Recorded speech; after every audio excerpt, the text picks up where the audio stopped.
Fala, minha galera, sejam bem-vindos à Segue Vita, Segurança, Vida e Trabalho. Aqui, olha só, dando aquela velha continuidade no nosso material sobre NR18, que versa sobre a indústria da construção civil. É com grande satisfação que estamos aí construindo, né, esse material, tijolinho por tijolinho. E eu quero agradecer a todos vocês que vêm acompanhando aqui o nosso canal da Segue Vita. É uma instituição que está totalmente voltada a se preocupar com a saúde e a segurança do trabalhador. É nesse contexto que eu vos apresento movimentação e transporte de materiais e pessoas. Essa é a videoaula de número 12, minha galera. Pessoal, observe que todos esses dispositivos aqui ou transporta pessoas ou transporta materiais. A gente vai entender o que é a cremalheira, por que essa terminologia elevador de cremalheira. Você observa aqui também, ó, um operador operando a empilhadeira aqui em um galpão, em um supermercado. Olha só, esse mercado atacadão, né? Aqui você observa também um profissional da área da construção civil, o pessoal içando aqui, olha só, através do guindalto, içando vários tubos aqui para uma obra. Então, basicamente, esse material vai estar falando sobre essas questões, a movimentação, o transporte de materiais e de pessoas. E logo de cara, mostro para vocês aqui, ó, que os elevadores tracionados a cabo ou cremalheira devem possuir chave de partida e bloqueio que impeça o acionamento por pessoas não autorizadas. Portanto, se você não tem autorização para acessar o local, chame o responsável pelo equipamento. Galera, vamos trabalhar aqui por partes. Olha só, os elevadores tracionados a cabo ou cremalheira. Logo de cara para você, elevador tracionados a cabo já está proibido. Desde do mês 5 de 2018 já foi proibido. Hoje em obras é proibido utilizar elevador traçado a cabo. É um elevador problemático, elevadores que já aconteceu muitos acidentes com ele. E a norma NR18 vetou os elevadores tracionados a cabo. Hoje se fala só em elevador de cremalheira. E aqui agora, um pouco mais adiante, ele fala o seguinte: possuir chave de partida e bloqueio que impeça o seu acionamento por pessoas não autorizadas. Aqui, pessoal, ó, a botoeira de emergência. Então, é um dispositivo que a gente bate aqui, ó, com a palma da mão mesmo, bate, ele trava. Nada aqui funciona. Se você ligar e desligar, mesmo ligando e desligando, você bota aqui subir e descer, ele não vai ser acionado. Ele não vai dar o comando. Você apertar aqui, liberar, bloquear também, ele não vai dar o comando, porque essa chave aqui, ela sobrepõe todas essas funcionalidades aqui, porque aqui é uma botoeira de emergência. Então isso aqui é chamado de botoeira de emergência. Quando eu aciono aqui, logo essa lâmpada acende. Isso aqui é um LED. Isso aqui vai ter um LED vermelho, olha só. Ele vai acender, vai estar mostrando que está bloqueado. Então nada aqui vai funcionar. Beleza? Eu desacionando aqui, logo fica aberto. Aí fica verdinho aqui, ó, liberado. E aqui é a chave geral, o liga e desliga. Lembrando que cada elevador depende de fabricante para fabricante. Ele vai ter um painel com uma configuração, algumas coisas diferentes da outra. Mas o que vai ser em comum, um padrão em todos? Eu vou ter a botoeira de emergência. Outro padrão neles, eu vou ter a botoeira de descer e de subir. Esse aqui já tem a botoeira de acelerar. Alguns não tem. É sempre a mesma velocidade, a chamada velocidade uniforme. Então é dessa forma, mas basicamente o painel de comando é esse daqui, botoeira. Isso aqui é a chave de bloqueio de partida. No de cá você já observa que é uma outra marca, é um outro fabricante, cada um com suas características. Você observa que aqui está chamando cima, baixo, que é subir, descer, parar. Então, reset, muitas vezes ele dá uma pane, você clica isso aqui, ó, deixa pressionado 5 segundos, ele reinicia a parte eletrônica. Olha a botoeira de emergência aqui, botão de emergência, olha ela aqui, a mesma dessa daqui. Então, o que há de comum entre eles? Subir, descer, botoeira de emergência. Então vai ter isso daí. Esse aqui tem o botoeira de reset chamado. Alguns vêm Badil, Badil é a mesma coisa de resetar. Então, tudo isso aí é uma forma de representativa do painel do elevador de cremalheira. Pessoal, a gente vem falando muito em elevador de cremalheira. Elevador todo mundo sabe o que é. Então, a grande característica aí está na palavra cremalheira. Olha só, é uma peça mecânica, conforme você vê nessas imagens aí, que consiste numa barra ou trilho dentado, com o auxílio de uma engrenagem do mesmo passo, ou seja, mesmo módulo, transforma movimentos retilíneos, que é a própria cremalheira, em movimentos circulares ou de rotação, através do que? Do pinhão, ou vice-versa. O que seria o pinhão? O pinhão é esse cara aqui, galera. É esse cara aqui, é essa engrenagem aqui. E o que é a cremalheira? É essa correia dentada. Olha só, você tem ela nesse movimento aqui diagonal, você tem ela aqui no movimento horizontal. Então, cada fabricante tem seu tipo de cremalheira. Aqui eu tenho a imagem do elevador de cremalheira. Aqui é a torre, olha só. Isso aqui em azul é a torre do elevador. E ao longo de toda essa torre, de cima a baixo, eu vou ter essa cremalheira, essa correia dentada. Olha o pinhão aqui pegando nela. Então ele se apoia aqui para subir ou descer. É um elevador extremamente seguro. Foi por isso que em maio de 2018 foi proibido o elevador a cabo em obras por causa de acidente. Esse elevador aqui ele não cai, ele trava, mas não cai. Então daí é elevador de cremalheira. Só para frisar aqui, cremalheira é uma peça mecânica que consiste numa barra ou trilho dentado. Ponto. Deve ser realizado o teste dos freios de emergência dos elevadores na entrega para o início de operação e, no máximo, a cada 90 dias, devendo o laudo referente a este teste ser devidamente assinado pelo responsável técnico pela manutenção do equipamento e os parâmetros utilizados devem ser anexados ao livro de inspeção do equipamento existente na obra. Galera, veja bem, aqui está falando que quando você for utilizar, quando você adquiriu lá o elevador de cremalheira, né, os testes de freio de emergência já tem que estar em dia, beleza? Na entrega para o início da operação. Ponto. Já a empresa a que você alugou ou comprou esse elevador já tem que te dar isso aí já, ok. E no intervalo de 90 dias, a cada 90 dias, devendo fazer esses testes de freio. E depois que fizer esse teste de freio e tiver tudo ok, vai ser lavrado um laudo referente a esses testes. Pessoal, quem emite laudo não é o técnico em segurança. Quem emite laudo é o técnico responsável pela manutenção do equipamento. Este vai estar com crachá, esse vai estar lá dizendo a formação dele em relação àquilo dali. O engenheiro mecânico está indicado pela empresa que está fazendo esse teste, que está fazendo a manutenção desse equipamento. Não necessariamente o cara que faz a manutenção tem que ser um engenheiro mecânico. Tem que ser um profissional que entenda do que está fazendo. E o responsável técnico geralmente é um engenheiro mecânico que vai estar lhe dando todo o respaldo. Sendo que o responsável pela manutenção, que é esse funcionário daquela empresa terceirizada, que nem sempre é da própria obra, é uma empresa terceirizada que presta serviço de manutenção, esse cara também é responsável técnico pela manutenção.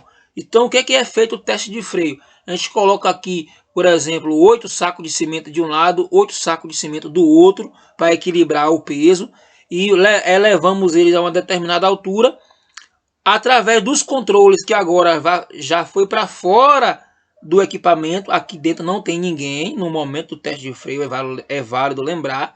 E esse técnico responsável, através de um controle, ele dá aquela queda brusca no elevador. Automaticamente, esses freios aqui, ó, que ficam aqui dentro, esses freios aqui vão travar, vão segurar. A descida máxima que ele deve ter aí gira em torno de 10 a 30 centímetros, no máximo que ele vai descer. Até essa descida aí é aceitável. Ou seja, o elevador de cremalheira ele não desce, ele não cai. Beleza, galera? Ele dá aquele solavanco no momento do teste, ó, bum, e trava e não vai para canto nenhum. Então, esses aqui são os freios de emergência.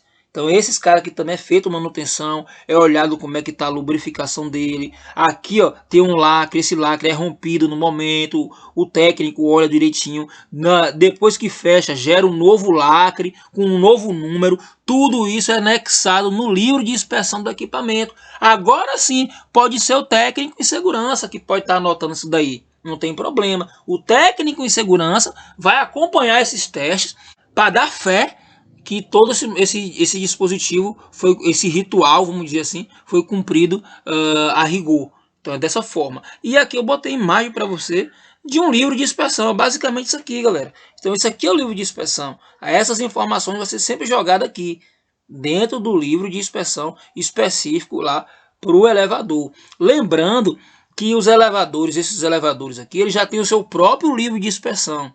Isso aqui é um exemplo. Caso não haja, né, que tem muito elevador alugado, que o pessoal detona com material, com os livros de inspeção. Você pode estar fazendo, comprando um na livraria e fazendo, não tem problema. As informações têm que ser fidedignas e também tem que ser assinada o que for colocado aqui. Todos os equipamentos de movimentação e transporte de materiais e pessoas só devem ser operados por trabalhador qualificado, o qual terá sua função anotada em carteira de trabalho. Pessoal, profissional qualificado, lembra que existem 3 características e uma dessas 3 pode ser comprovada através de carteira de trabalho. Então, esses equipamentos aqui, pessoal, por mais que seja de empurrar, que não tenha motor, para operar esses caras aqui, tem que estar qualificado. E essa qualificação pode ser comprovada através da carteira de trabalho, quando se tem ali 6 ou mais 6 meses de experiência. Beleza, galera? Mas é importante isso daí. Isso é válido para esse equipamento autopropelido, tanto para esse, quanto para esses aqui que são semi-manual e totalmente manual. O operador tem que estar qualificado para estar manuseando isso daí. Os operadores devem ter ensino fundamental completo, devem receber a qualificação e treinamento específico no equipamento, com carga horária mínima de 16 horas e atualização anual com carga horária mínima de 4 horas. Pessoal, o fato de você ter comprovado na carteira que você opera empilhadeira, que você opera empilhadeira manual, que você opera elevador de cremalheira, isso não significa que você não deva receber o treinamento específico. Você tem que ter o treinamento. Você já comprovou que você é qualificado, mas não é por causa disso que a gente não vai treinar. Não é isso? Neymar sabe jogar bola, não sabe? Ele sabe jogar bola, mas ele tem que treinar. Ele tem que treinar. Não é isso? Então a mesma coisa somos nós, profissionais do dia a dia. Beleza? Esse treinamento tem a carga horária mínima de 16 horas. É isso? Caso seja ali uma atualização conhecida aqui na Bahia como reciclagem, aí você vai ter ali anualmente, você vai ter um treinamento com carga horária mínima de 4 horas. É dessa forma que tem que ser. O que está em questão não é se você sabe ou não operar, se você é qualificado ou não. O que está em questão é que a sua documentação tem que estar em dia. Porque se acontecer um acidente, você pode ter certeza que tudo isso vai ser cobrado.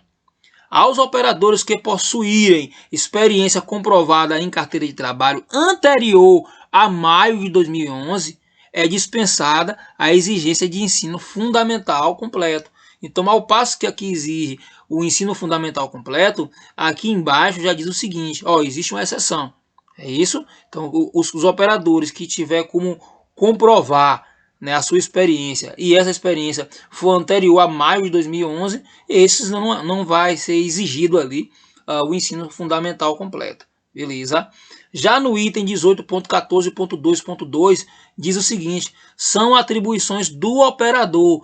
A linha A, manter o posto de trabalho limpo e organizado. Olha só, você está operando equipamento, você tem que limpar o equipamento, tirar aquele material sujo, varrer, organizar, passar um pano. Isso faz parte do bem servir e do profissional.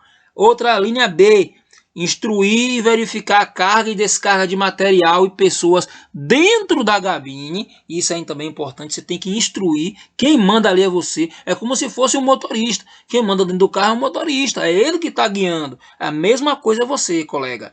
A linha C, comunicar e registrar ao engenheiro responsável da obra qualquer anomalia no equipamento. A linha D, Acompanhar todos os serviços de manutenção enquanto executados no equipamento. Galera, o operador, quando tiver tendo essas manutenções, teste de freio, ou manutenção na cremalheira, manutenção ali na parte de lubrificação, tudo mais, o operador tem que acompanhar isso daí, porque ninguém conhece melhor o equipamento do que o cara que está usando ali. Ele conhece um baque diferente que tem, tudo isso. Então, no momento da manutenção é importante ele estar de junto, porque ele vai também falando para o cara, o técnico responsável, ó, aqui, assim, isso, assim. Porque o cara, ele entende do que está fazendo, mas ele não tem como ele saber o que aquela máquina em específico tem. Quem pode fazer isso é o próprio operador.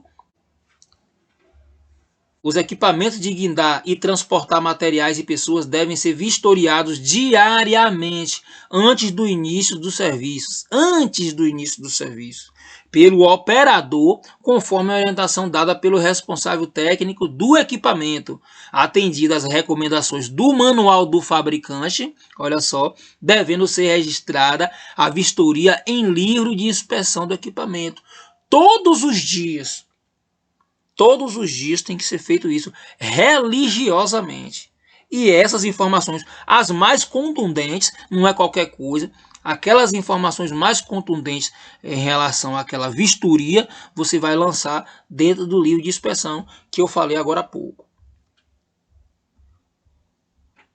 Torre de elevadores. As torres dos elevadores devem estar afastadas da rede elétrica ou estar isolada conforme norma específica da concessionária local. Pessoal, o que seria a torre? Isso aqui é um módulo, isso aqui é um módulo, isso aqui é um módulo. A união de mais de um módulo ou de vários módulos, eu tenho a torre. Olha só esses módulos aqui, tá vendo? De cima a baixo, isso aqui é a torre, galera. Então isso é modular. Aqui é um módulo, aqui é outro módulo. Olha só ele solto aqui. Então eu chego aqui e coloco um em cima desse outro aqui, ó. Travo com parabolts bem travado. Então eu já tenho ali uma torre. Então o que a legenda está dizendo? Que essas torres têm que estar afastadas da rede elétrica ou estar isolada conforme normas específicas da concessionária. Norma específica, galera, está dizendo o seguinte: cada região, cada estado pode ter uma concessionária diferente. E lá você vai seguir as diretrizes daquela concessionária em relação às distâncias de segurança. Então a norma ela não se atreveu a falar sobre isso. Por quê? Porque isso aí depende do nível de tensão. Se for uma rede de 13.800 volts, mas não é uma rede de 34.500 volts, você consegue entender que nessas condições as distâncias tem que ser maior ou menor? Então isso vai depender de normas específicas da própria concessionária local. A torre e o guincho do elevador devem estar aterrados eletricamente. Claro, todo equipamento elétrico, isso eu já venho reverberando, eu já venho falando isso desde outros vídeos. Todo equipamento elétrico, ele tem que estar ali aterrado. Em todos os acessos da entrada à torre do elevador deve ser instalada uma barreira que tenha no mínimo 1,80 m de altura, impedindo que as pessoas exponham alguma parte do seu corpo no interior da mesma. Pessoal, isso aí é um bloqueio. Geralmente a gente coloca ali na gabina, né? Então, mesmo que a pessoa queira tocar ali na cremalheira para tentar ver, que tem gente que só consegue ver pegando. Então, para evitar algum acidente, então tem que ter essa barreira aí. Beleza, galera? Para proteger no mínimo 1,80 m de altura. Elevadores de transporte de materiais. Todo serviço executado no elevador deve ser registrado no livro de inspeção, já falamos, o qual deverá acompanhar o equipamento e estar sob responsabilidade do contratante. O contratante é o que? A empresa que comprou ou a empresa que alugou o elevador. E esse livro de inspeção tem que estar aqui dentro, guardado aqui dentro. O elevador deve contar com dispositivo de tração na subida e na descida, de modo a impedir a descida da gabina em queda livre, aquela velha banguela. O que está falando isso aí, galera? Dispositivo de tração não é só para subir, para descer também. Olha só, não é isso? O pessoal fala que para descer todo santo ajuda, né? Quando se fala de carro, para subir dá trabalho, mas para descer todo santo ajuda. Aqui no caso não, que tanto para subir quanto para descer tem que ser através de tração, que é a própria cremalheira. É por isso que eu digo para ti, esse cara não desce. Esse cara não desce, ele trava, mas não desce. É diferente do elevador a cabo, que poderia acontecer a velha banguela. O cabo estourava, às vezes a bobina embaixo, que ficava os cabos enrolados, estourava, quebrava, falha nos freios. Tudo isso poderia acontecer. Aqui no caso é um dispositivo totalmente seguro. Os elevadores de materiais devem ser dotados de botão em cada pavimento para acionar a lâmpada ou campainha junto ao guincheiro, a fim de garantir a comunicação única através do painel de controle de identificação de chamada. Isso aqui está dizendo o seguinte, galera, que cada pavimento desse aqui, ó, digamos que eu tenho 22 pavimentos, eu vou ter 22 dispositivos, né, dotados de botão em cada pavimento. Então, por quê? Porque quando eu ligar aqui, acionar aqui embaixo, digamos que eu estou no térreo, só que o operador está lá no 18º pavimento. Eu acionar aqui, a luzinha lá vai acender, dizendo que eu estou chamando para ele descer. É dessa forma. Isso se chama comunicação única, através de painel de controle de identificação de chamada. Beleza, galera? Então, quando ele aciona aqui, aciona dentro da gabina e aciona também no pavimento. Porque pode acontecer do operador não estar aqui dentro, tá lá atendendo um pedido do predeiro, de alguém, tá lá fora. E no momento que ele aparece ali, olha para o elevador, ao lado já vai estar a luzinha acesa, indicando que num determinado pavimento tem alguém chamando. Gruas. A ponta da lança e o cabo de aço de levantamento da carga devem ficar no mínimo a 3 metros de qualquer obstáculo e ter afastamento da rede elétrica que atenda à orientação da concessionária local.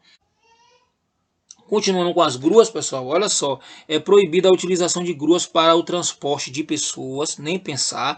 A operação da grua deve se desenvolver em conformidade com as recomendações do fabricante. É proibido qualquer trabalho sob intempéries ou outras condições desfavoráveis que exponham os trabalhadores a risco. Pessoal, intempéries é o que, galera? É aquela chuva fina, aquela garoa, é aquela neblina densa, também entra nesse rol de intempéries. O sol, ele pode causar insolação. Então o cara vai trabalhar no sol, ok, mas forneça para o trabalhador ali filtro solar, melhor falando, né? Você tem aquelas balaclava, ou então aquela touca árabe, o trabalhador não sofrer insolação, o trabalhador não ter problemas ali de desidratação, haja vista que ele pode ficar muito tempo ali, muitas horas durante o dia exposto ao sol. Então tudo isso aí é intempéries. Isso faz parte de cuidar do bem maior daquela instituição, que é o corpo de trabalhadores. Deve ser interrompida a operação com a grua quando da ocorrência de ventos com velocidade superior a 42 km, galera. Então é proibido, é muito perigoso isso aqui, fica bandoleira. Rajada de vento pode gerar também acidentes, então fica proibido isso daí. Agora tem uma ressalva: somente poderá ocorrer trabalho sob condições de ventos com velocidade acima de 42 km por hora, mediante a operação assistida. Então isso significa dizer o quê? Que tem que ter ali um grupo de pessoas embaixo ali acompanhando a movimentação naquela situação em específico. Isso se chama operação assistida. Então, ventos com velocidade acima de 42 km, o que a norma preconiza logo? Que não deve ser interrompida atividades nessas situações, nessas condições. Beleza? Aqui ela continua: sob nenhuma condição é permitida a operação com gruas quando da ocorrência de ventos com velocidade superior a 72 km por hora. Aí não tem assistência certa. Aí tem que parar a atividade.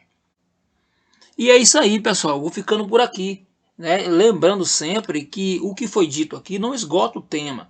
No próprio site da Segvita você vai encontrar ali materiais em PDF falando mais sobre tudo que eu acabei de dizer para vocês. Então é um material bacana, um material detalhado. No próximo tema eu vou estar tratando com vocês aqui sobre telhados e coberturas. Isso fará parte da nossa videoaula de número 13. Sempre com oferecimento de quem? Segvita, segurança, vida e trabalho.